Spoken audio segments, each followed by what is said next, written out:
बिस्मिल्लाहिर्रहमानिर्रहीम अल्हम्दुलिल्लाहि रब्बिल आलमीन वस्सलातु वस्सलामु अला सय्यिदिल अंबिया'i वल मुरसलीन मुहम्मदिन व अला आलिहि व अस्हाबिहि अजमईन अम्मा बाद अऊज़ु बिल्लाहि मिनश शैतानिर रजीम बिस्मिल्लाहिर्रहमानिर्रहीम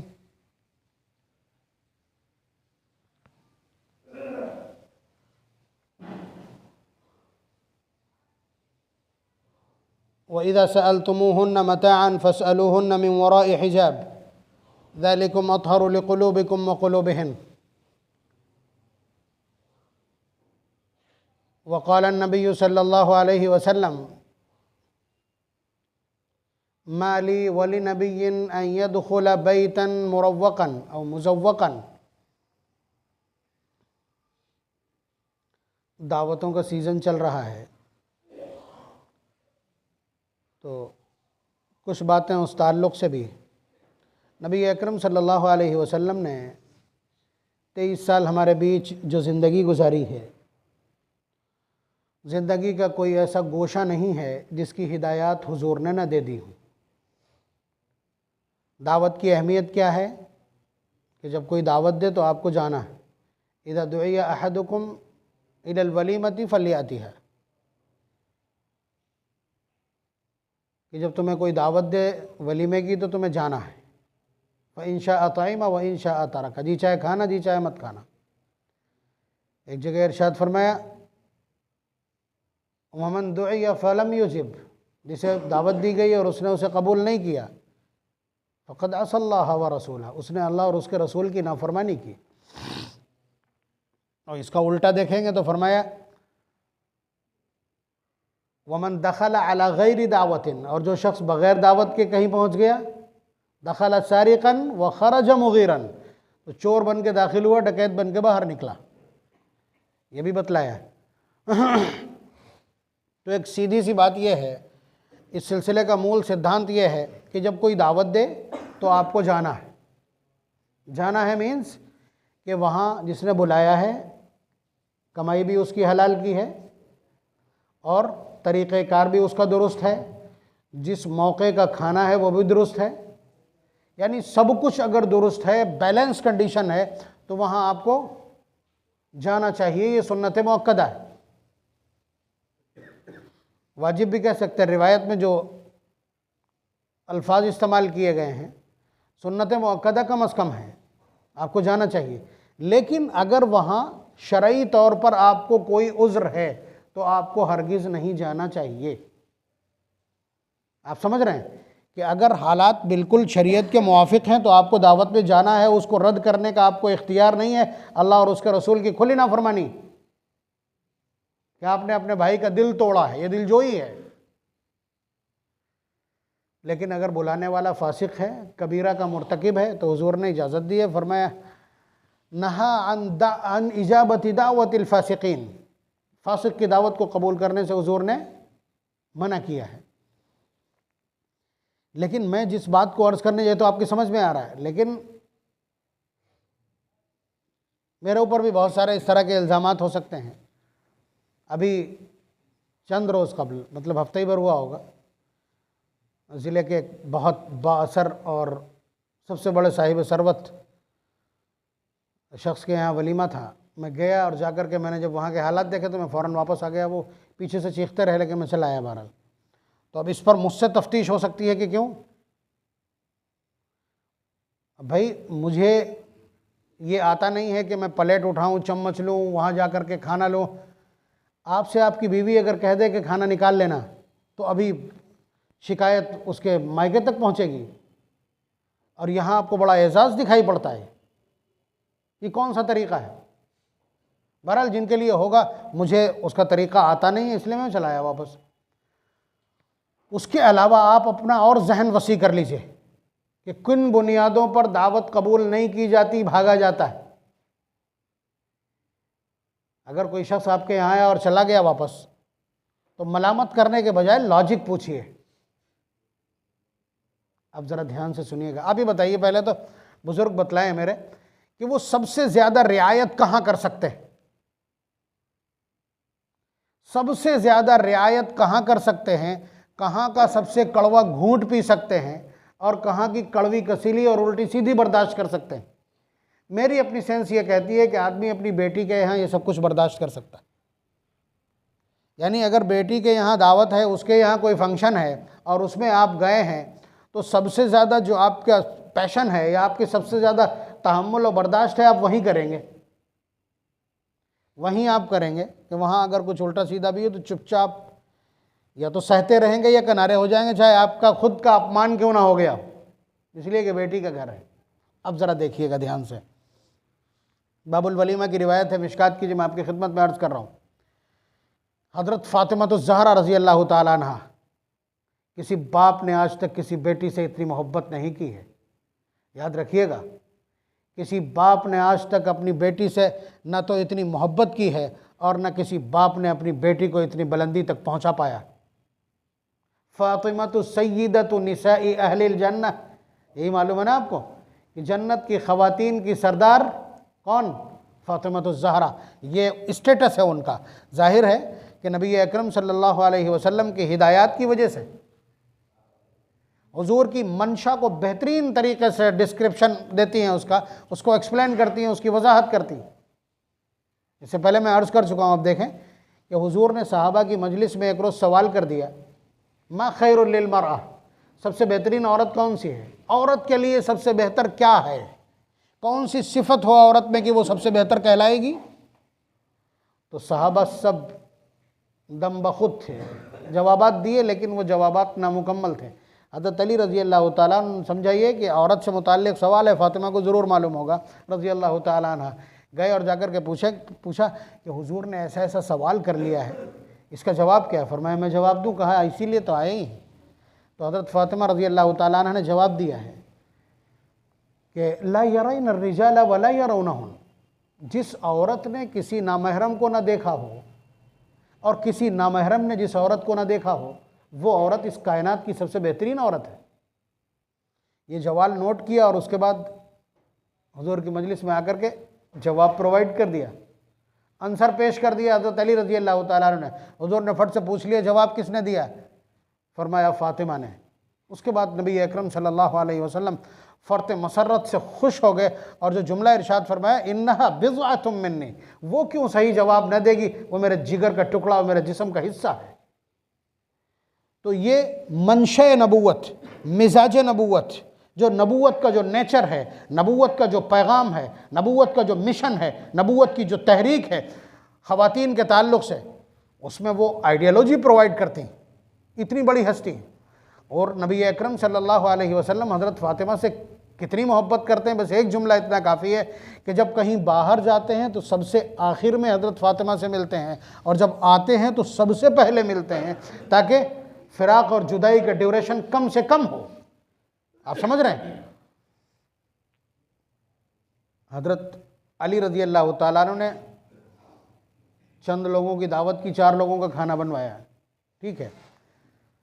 तो हज़रत फ़ातिमा रज़ी अल्लाह ताला अन्हा ने फरमाया, लौ दाऊना रसूलुल्लाह सल्लल्लाहु अलैहि वसल्लम, क्यों ना हम हुजूर की भी दावत कर दें इस मौके पर। फ़दाऊ, तो इन लोगों ने हुजूर को दावत दे दी। फ़जाआ, हुजूर जब तशरीफ़ लाए, आगे देखिएगा बहुत ध्यान से, भाई मेहमान आ रहे हैं हज़रत अली रज़ी अल्लाह ताला अन्हु के यहाँ, तो मेहमान जब आते हैं तो सफाई सुथराई कर दी जाती है। अगर सामान बिखरा पड़ा है तो उठा के, जमात वाले आते हैं, सामान जब बिखरा होता है नमाज के औकात में उन पर चादर डाल देते हैं। एक तरीक़ा है कि सामान को एक किनारे करके और उसके बाद उस पर एक छपा हुआ ज़रा ठीक ठाक सा कपड़ा डाल दिया है। हज़रत फ़ातिमा रज़ी अल्लाह ताला अन्हा ने इसके अलावा कुछ नहीं किया। उनकी इकोनॉमी तो आपको मालूम है, उनका फाइनेंशियल जो स्ट्रक्चर है वो तो आपको मालूम है ना, कि ख़ुद से पानी मशकीज़े में भर के लाती हैं, जिसकी वजह से मोढ़ों के ऊपर ढट्टे पड़े हुए, ठीक है। ख़ुद से चक्की पीसती हैं, जिसकी वजह से हाथ में ढट्टे। और इसके लिए एक बांदी लेने के लिए हुजूर के पास मांगने गई थी, हिम्मत नहीं पड़ी, वापस चली आई। हुजूर जब आए, पूछा काहे के लिए आई थी, बताया कि एक खादिम चाहती थी मुझे बहुत ज़्यादा काम करना होता है। तो हुजूर ने फिर भी बांदी प्रोवाइड नहीं की। मालूम है क्या कहा कि बेटा सोते वक्त 33 मरतबा सुबहान अल्लाह, 33 मरतबा अल्हम्दुलिल्लाह और 34 मरतबा अल्लाह अकबर कह लिया करो, तुम्हारे जिस्म में इस जिक्र से इतनी ताकत पैदा हो जाएगी कि तुम्हें खादिम की ज़रूरत नहीं पड़ेगी। ज़रा ये मेंशन करते चलिएगा। ये औलाद की और बेटियों की तरबियत के ताल्लुक़ से भी ये मज़मून काम करेगा। लेकिन मैं जो कुछ अर्ज़ करने जा रहा हूँ कि हमने इस वक्त जो सूरत हाल बनाई है कि हमारे यहाँ अगर शादी है तो महीना पहले पुताई, ठीक है, शादी के दिनों में बाहर कुमकुमे लगें, ठीक है, उसके बाद जब हम मैरिज हॉल लेते हैं तो उसमें लाखों रुपए का हमारा डेकोरेशन होता है। इस जहन में रखिएगा, ये सारी बदमाशी और फजूल खर्ची और ये सारा जो स्टेटस का भूत है ना, इसको जहन में रखिएगा। उसके बाद रिवायत सुनिए तो अच्छा लगेगा कि वहाँ मैरिज हॉल में छोटे छोटे जो पेड़ हैं उनके ऊपर भी लाइटिंग करा दी गई है। साहब बड़े आदमी की शादी है, बड़े आदमी की शादी है, ध्यान रखिए। तो नबी अकरम सल्लल्लाहु अलैहि वसल्लम की दावत हो गई है। हज़रत फ़ातिमा ने अपने घर में इतनी सी कार्रवाई की है, इतनी सी कार्रवाई की है। नबी अकरम सल्लल्लाहु अलैहि वसल्लम तशरीफ़ लाए, रिवायत के अल्फाज में फजा फवज़ा यदैहि अला इज़ादतैल बाब, हुजूर आए और आकर के अपने दोनों बाजुओं को दरवाजे की चौखट पे इस तरह से टिका के खड़े हो गए। दरवाजे की, ये अल्फाज का तर्जुमा है। आके ऐसे करके खड़े हुए और एक निगाह डाली, कितना बड़ा कमरा होगा, छोटे छोटे से कमरे हैं।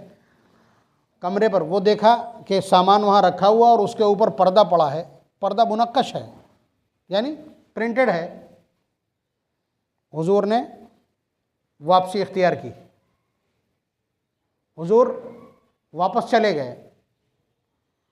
हज़रत फ़ातिमा रज़ी अल्लाह तआला अन्हा, बताइए बेटी का दिल कितना टूट गया। इमामुल अंबिया जिस बाप पे नाज करती हैं वो बाप दरवाजे से आके लौट गया,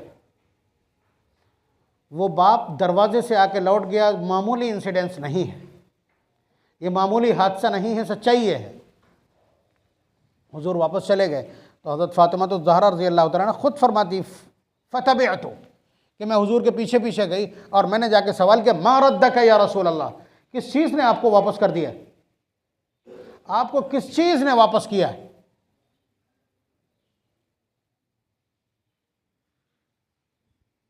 आगे जो जुमला है आप कहोगे पेट से पैदा कर लिया है। मतलब इतना आप जब समाज के पटल पर रखेंगे उसको तो वो इतना झुटलाया हुआ जुमला निकलेगा कि आप कह दोगे ये जुमला हुजूर का नहीं, माअज़ल्लाह सुम्मा माअज़ल्लाह। आपको इतनी हिम्मत है। हुजूर ने फरमाया, माली वली नबिय्यिन अन यदखुल बैतन मुरव्वकन, ये सिर्फ मेरे लिए नहीं बल्कि किसी नबी के लिए ये जायज़ नहीं है कि वो किसी डेकोरेटेड घर के अंदर दाखिल हो। और डेकोरेशन मैंने बतलाया, वो छोड़ दिया, अल्फाज थे कि फ़रअल क़िरामा क़द ज़ुरिबा अला नाहियतिल बाब, तो हुजूर ने एक मुनक्कश कपड़े को देखा जिसे घर के कोने में डाला गया था। वही जो मैं बता रहा हूँ कि प्रिंटेड एक कपड़ा था जिसे डाल करके सामान को छुपा दिया था हज़रत फ़ातिमा तो ज़हरा रज़ी अल्लाह तआला अन्हा ने। हुजूर ने उसको डेकोरेशन करार दिया और वापस आ गए। और ऊपर से सिर्फ यही नहीं कि मुझे अच्छा नहीं लगता, ये नहीं कहा, बल्कि अल्लाह तबारक व तआला की तरफ से एक हुक्म बयान किया कि पिछले 1,24,000 जो अंबिया गुजरे हैं उन सब में से किसी को ये राइट पावर नहीं है, उनके लिए भी ये इजाज़त नहीं है। माली वली नबिय्यिन अन यदखुल बैतन मुरव्वकन, कि वो किसी डेकोरेटेड घर के अंदर दाखिल हो। टटियों का ज़माना है, आपको मालूम होना चाहिए। ऐसा नहीं है कि बहुत खूबसूरत सा मकान रहा हो, बाकायदा खजूर की टटियाँ हैं। नबी अकरम सल्लल्लाहु अलैहि वसल्लम ने अपनी तमाम अज़वाज मुतहरात को जो मकान दे रखे हैं उनको सब खजूर के टट्टर के ऊपर कायम है। एक खातून ने, एक अज़वाज मुतहरात में से एक ने उसको निकाल के मिट्टी की दीवार खड़ी कर दी थी, हुजूर ने गिरवा दी थी वो भी। तो इसलिए इतनी मजबूती से मैं कह रहा हूं, कहीं आप पूछने लगे सबूत क्या है। तो इस तरह के मकानात हैं, सामान है, उस पर खाली एक पर्दा डाल दिया गया। रिवायत में है फ़रअल क़िरामा क़द ज़ुरिबा अला नाहियतिल बाब, अला नाहियतिल बैत, ये कोने में। तो हुजूर वापस आ गए और दाखिल नहीं हुए। अब आप बतलाइए आपके लिए वो कौन सा दीन और कौन सा धर्म है कि जिसकी वजह से आपको लिए ये सारे डेकोरेशन जायज़ हो गए, हलाल हो गए। आपके लिए कहाँ से हलाल हो गए ये। अब अगर कोई शख्स वहाँ से भागता है तो वो दीवाना ही है। अगर वो वापस आना चाहे तो कोई उसको कायल नहीं कर सकता। इसलिए कि हुजूर ने जो अल्फाज इस्तेमाल किए हैं उसमें आपको ऑथेंटिसिटी दिख रही कि नहीं। मैं अली वली नबी के, न मेरे लिए और न किसी और नबी के लिए ये जायज़ है अन यदखुल बैतन मुरव्वकन, कि वो किसी मुज़य्यन और आरास्ता घर के अंदर दाखिल हो। अब ये मैं इस मंजरनामे में कह रहा हूँ तो आप हमें दीवाना कहेंगे, वहाँ तो सूरत हाल ये है कि एक कदम भी आपको गुनाहों से बचा नहीं सकता, इसलिए कि बेशर्मी इतनी ऊपर पहुँच गई है कि औरतें मर्द सब एक ही में हैं। 80% यहाँ पहुँच गया, और जो लोग 20% बीच में पर्दा तान देते हैं, तो औरतें इतनी बेहया हो चुकी हैं कि वो ज़बरदस्ती आपके गेट पे आके खड़ी होंगी। जाहिर सी बात है ये हया और इफ़्फ़त की कमी और आपकी गिरब के ढीला होने का नतीजा है ना। औरत मर्द की गैरत होती है, बीवी शौहर के लिए गैरत का सामान होती है। अगर उसे लगे कि ये गैरत है तब तो वो इन चीज़ों का इंसदाद कर सकेगा।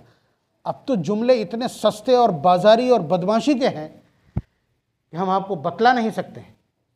जैसे अगर नकाबी ओढ़ना होता तो ये 5,000 का सूट क्यों लाते? ये अल्फाज जारी हैं आपके मुआशरे में। औरत कहती है कि अगर नकाबी से छुपाना होता तो ये 5,000 के सूट का क्या बनेगा? अल्लाह और उसके रसूल की तालीमात, अपनी तहजीब, हया और इफ़्फ़त, पाकदामनी और पाकबाजी, इसका जनाजा इतना ज़बरदस्त तरीके से निकाला जा चुका है। ये सूरत हाल है। तो वहाँ पहुँच, और फिर क्या कह रहे हैं हमारे मालदारों के, साहिब सरवत लोगों के, कि वो वहाँ खेल कूद का भी सामान है, वहीं फ़ोटो सेशन के लिए बाकायदा वहाँ सारा तमाशा है। जितने भी ये नौजवान हैं, इनकी डीपी, ये प्रोफाइल पे लगा हुआ फ़ोटो पूछिए कहाँ खींचा था, सारे वहीं शूट किए जाते हैं। इस वक्त गुनाहों का सबसे बड़ा मरकज़ और सबसे बड़ा पैलेस, सबसे बड़ा मौका और सबसे बड़ा जो हब है वो शादियों के मौके हैं। आप ये बदमाशी करेंगे, आप बदमाशी कर रहे हैं, हम बदमाशी कर रहे हैं, सब अल्लाह और उसके रसूल के अहकामात को बड़ी दीदा दिलेरी के साथ, बड़ी जसारत के साथ हम पैरों तले रौंद रहे हैं। ठीक है, नाच गाने जारी हैं, बेहयाई अपनी चरम सीमा पर है। तो फिर एक घर ला के दिखा दीजिए पूरे मुआशरे से जिसे इस दिवाजी ज़िंदगी का सुकून हासिल हो। एक घर ला दीजिए आप, पूरे महल्ले में से एक घर ऐसा बतला दीजिए जहां ससुर अपनी बहू के आदाब से क्या नाम है मुतमईन हो, जहां सास अपनी बहू से मुतमईन हो, और जहां बहू अपनी सास और ससुर से मुतमईन हो, जहां शौहर अपनी बीवी के आदाब और रियायत से और ताज़ीम से मुतमईन हो। कोई एक ला के दिखा दीजिए। आप चाहते हैं मासी करके, मासी और गुनाह करके आप ऐसा कर लेंगे? आपने अल्लाह और उसके रसूल की तालीमात को ताक पर टांग करके कहा कि हम तो दिल खोल के खर्च करेंगे। नबी ने कहा था जिसमें खर्च सबसे कम होगा वो निकाह बरकत वाला होगा। आपने कहा मैं तो दिल खोल के खर्च करूँगा, मैं तो दिल खोल के खर्च करूँगा, यानी चैलेंज है इमाम रसूल को। तो आप ये समझते हैं चैन से रह लेंगे? आप इधर पैसा लगाएंगे तो फिर वो आपका पैसा टेस्ट हो जाएगा, आपका पैसा टेस्ट हो जाएगा। सेम डे बेल कराने के लिए 50,000 मेज के नीचे से देना पड़ेगा जब बहू जाकर के आपको रिपोर्ट करेगी। डोमेस्टिक वायलेंस के लिए जब वो रिपोर्ट करेगी आपके खिलाफ 498 वो क्या क्या होता है वो सब जब लगेगा तो आपको वहाँ पैसा खर्च किया था नाजायज़ तरीके से, यहाँ रो करके खर्च करवा दिया जाएगा। मुझे बतला दीजिए क्या इसी मुआशरे के 50% से ज़ायद मुकदमात इस वक्त इसी के नहीं हैं? आप चैलेंज करेंगे अल्लाह और उसके रसूल को और फिर चैन से बैठ लेंगे? क्या इस कम्युनिटी और इस मुआशरे के कर्जदारों में से 50% कर्जदार अपनी बेटियों के निकाह की वजह से कर्जदार नहीं हुए हैं?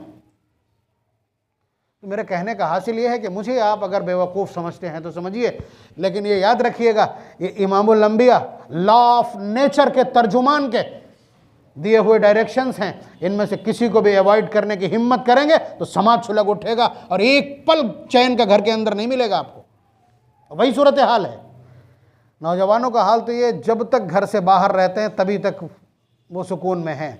जैसे ही कदम अंदर रखा, माँ का चेहरा उधर सूजा हुआ, त्योरियाँ चढ़ी हुई और इधर ये गुब्बारा बना हुआ बीवी का, तो उसके लिए एक पल चैन नहीं, सबसे ज़्यादा भुगत तो वही रहा। तो आप याद रखिए, आप अगर अल्लाह तबारक व तआला के वफ़ादार नहीं हैं, आप अगर मुहम्मदुर रसूलुल्लाह सल्लल्लाहु अलैहि वसल्लम के पैरोकार नहीं हैं, तो इस धरती पर चैन आपको नहीं मिलेगा और आपकी बात मानने वाला भी कोई पैदा नहीं होगा। अल्लाह तबारक व तआला की वफ़ादारी तो आगे बात आपके लिए भी आसान है। इसी तरह हम बतला दें कि दावतों के सिलसिले में नबी अकरम सल्लल्लाहु अलैहि वसल्लम की हिदायत बिल्कुल साफ़ सुथरी हैं। हम लोगों का मामला ये है, दावत तो हमारी है, एक दोस्त पीछे बिठा लिया, लिए चले जा रहे हैं। मालूम यह है कि कोई भगा थोड़ी देगा। हमारे यहाँ मुआशरे में आम यह है कि खाने वाले को छेड़ा नहीं जाता है, तो उसकी वजह से उनकी इज़्ज़तें नीलाम की जा रही। महल्ले में बाकायदा पूरा एक एलिमेंट इस तरह का है कि दावत हो या ना हो खाना है। उन्हें मालूम है कि कोई मारेगा थोड़ी, लेकिन दूसरों की बेइज्जती हो रही, खाना कम पड़ रहा है इन्हीं बुनियादों पर। वो तो बेचारे जितनी दावत की है वो तो ऑन रिकॉर्ड है उनका, उनके तो कागज़ के ऊपर है कि इतने लोगों का हमने खाने का इंतज़ाम किया और इतने लोग मदऊ हैं, फिर ये कम कैसे पड़ता है। हालांकि बेबरकती भी हो सकती, फेंका भी जा सकता है, खड़े वालों का तो कुछ भी हो सकता है, बात समझ रहे हैं। लेकिन इस तरह की भी हरकतें, इस सिलसिले में भी नबी अकरम सल्लल्लाहु अलैहि वसल्लम ने साफ सुथरी हिदायत दी हैं। एक साहबी हैं अबू शुआइब, उनका एक खादिम है, गोश्त बेचता भी है और गोश्त पकाता भी है। काना गुलामन लहामन अल्फाज हैं रिवायत के, इसलिए मैंने ये तज़किरा कर दिया। तो उन्होंने खाना पकवाया कुछ लोगों का, उसमें नबी अकरम सल्लल्लाहु अलैहि वसल्लम की भी दावत की। हुजूर तशरीफ़ ला रहे थे, साथ में एक आदमी और आके लग गया या बाहर से हुजूर से ही मिलने के लिए आया हो, वहाँ उसकी वजाहत मौजूद नहीं कि फ़तबिअन नबी सल्लल्लाहु अलैहि वसल्लम की, वो भी आपके साथ हो लिया, ये रिवायत के अल्फाज हैं। तो अब सहाबा हुजूर को मना करेंगे? सहाबा तो पहले हुजूर को खिलवा देंगे, उसके बाद किसी को खाने देंगे। मोहब्बतों का हाल ये है। लेकिन नहीं, नबी अकरम सल्लल्लाहु अलैहि वसल्लम तशरीफ़ ले गए और हज़रत अबू शुआइब को बुलाया बाहर। फरमाया कि एक साहब मेरे साथ आ गए हैं, अगर तुम इनको इजाज़त दो तो मैं इन्हें अंदर लाऊं, और अगर इजाज़त ना हो तो मैं इन्हें वापस घर भेज देता हूँ। बात समझ रहे हैं? ये आदाब हैं, ये आदाब में से नबी अकरम सल्लल्लाहु अलैहि वसल्लम ने ख़ुद इस पर अमल करके दिखाया। हालांकि पिछले जुमे मैंने अर्ज़ किया था कि हुजूर ने ग़ज़वा अहज़ाब में 2 लप मकई के आटे से पकाई हुई रोटियां कितने लोगों को खिला दी थी? 1400 लोगों को। तो वो तो जहाँ बैठ जाएंगे वहाँ खाना ख़त्म ही नहीं होगा, जहाँ बैठ जाएंगे। लेकिन नहीं, आदाब सिखलाने के लिए उम्मत को और मिल्लत को और उन बदमाशों को जो बारात के लिए बाकायदा, जिसकी बेटी वाला कहता है कि भाई 50 लोग ले आना काफ़ी है, अरे 100 लोग तो मेरे अपने घर के ही हैं खाली। ये जुमला बोलना जायज़ नहीं है किसी बदमाश के लिए, समझिए आप। इसलिए कि मेहमान हैं आप, और मेहमान ज़बरदस्ती हो सकता है किसी के घर जाके। गैर मुस्लिमों की तरह मत समझिए। लड़की को वो लोग कचड़ा समझते हैं, जो लोग बारात लेके आ रहे हैं वो उसका कचड़ा उठा के ले जा रहे हैं, इसलिए वो उनका एहतराम करता है। इमामुल अंबिया ने बेटियों को रहमत और बरकत करार दिया है। अपना व्यू दुरुस्त कर लीजिए आप उनकी नकल नहीं कर सकते। वो लड़की को कचड़ा समझते हैं, इसलिए उनके ले जाने वालों को बरीच्छा उसी से निकली है कि ये कचड़ा मेरे घर से उठा के ले जा रहा है, ये नहूसत उठा के ले जा रहा है, तो इसका इकराम किया जाना चाहिए। आपके यहाँ मंगनी होती, खितबा कहलाता। मंगनी का मतलब बेटी को मांगा है, मांगने वाला हाथ नीचे और देने वाला ऊपर होता है। लड़की वाले का हाथ ऊपर है, उसका इकराम किया जाना चाहिए। देखिए पूरा अरब का मुआशरा जो हुजूर ने ऑनवर्ड्स या प्रैक्टिकली छोड़ा है, उसका हाल वही है अभी भी। तो कहने का हासिल ये है कि ये जो तरीक़ा है ना कि बारात 100, उसने कह दिया 50 लोग लगना, आपको इतने 200 से कम नहीं आ पाएंगे, 200 होंगे, 200 इजाज़त दीजिए। उसको आप दबा रहे हैं, बराबर दबाते चले जा रहे हैं, एक के बाद चीज़ों में दबा रहे हैं, यहाँ पे भी वो दब जाता है। उसके बावजूद 200 नहीं, 200 से ऊपर आते हैं। अगर 200 पे उसने यस कर दिया था, तो एक आदमी जब आप बढ़ा करके लाएंगे तो हुजूर ने फरमाया वमन दखला अला गैरी दावतिन, जो दाखिल हुआ बग़ैर दावत के, दखला सारिकन, चोर बन के दाखिल हुआ, व खरजा मुगीरन, डकैत बन के निकला। बात समझ रहे? ये हुजूर के अल्फाज है बाबुल वलीमा के। तो अब ये जो आप 200 से एक आदमी बढ़ा के ले जा रहे हैं, ये चोर है। कौन है ये भी पता नहीं, तो सबके दामनों पे दाग लगेगा, इसकी एहतियात रखिए। बल्कि बारात में जाने वाले अब पूछ लिया करें क्या उतने ही जा रहे हैं जितने बुलाए हैं, वरना दूसरे का दस्तरखान है साहब। अपने यहाँ तो बहुत टाइट करके लिखे गए, वहाँ बेटा, ये वाला बेटा भी अपने दोस्तों को न्योत रहा, ये भी न्योत रहा, वो लड़कियाँ भी न्योत रही, और ख़ुद भी सबसे कह दिया है। कोई मतलब ही नहीं है, कोई आदत शुमारी नहीं। ज़रा नबी की लाज रखिए, उनकी तालीमात की लाज रखिए, तमाशा न बनाइए मुआशरे का और ज़िंदगी का। ये बातें मैं इसलिए अर्ज़ कर रहा हूँ, ये और कहीं आपको सुनने को नहीं मिलेंगी। ठीक है, अगर नबी के बतलाए हुए मुआशरे पर आ जाएं हम सब, तो फिर कोई मौका और कोई कदम ऐसा नहीं है जहां आपको सिसकना पड़े। वरना याद रखिएगा, हर कदम सिसकाने वाला ही होगा, हर कदम खून के आंसू रुलाएगा। जिस तरह आपको समाज के किसी भी सेक्शन में, किसी भी सेशन में आपको चैन नहीं। अल्लाह तबारक व तआला हम सबको समझ और बसीरत इनायत फरमाए। व आखिर दावाना अल्हम्दुलिल्लाहि रब्बिल आलमीन।